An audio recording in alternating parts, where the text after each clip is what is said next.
Hi all. ఈరోజు మనం easy ప్రాసెస్లో దద్దోజనం అయితే ప్రిపేరింగ్ చేసుకుందాం. అది ఎలాగంటే ముందుగా ఒక బౌల్లో వేడి వేడి అన్నం తీసుకొని దాన్ని కొంచెం మెత్తగా గ్రైండ్ చేసి తగినంత ఉప్పు వేసుకుందాము.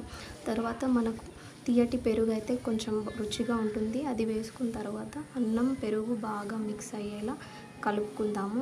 కావాలంటే మీరు కొన్ని కాచి చల్లార్చిన పాలు కూడా వేసుకోవచ్చు, లేదంటే స్కిప్ చేయండి.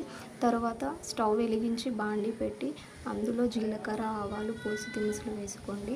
అవి వేయించిన తర్వాత కొన్ని పప్పు దినుసులు వేసుకోండి. అవి కొంచెం మినపప్పు, కొన్ని శనగపప్పు వేసుకొని వేయించండి.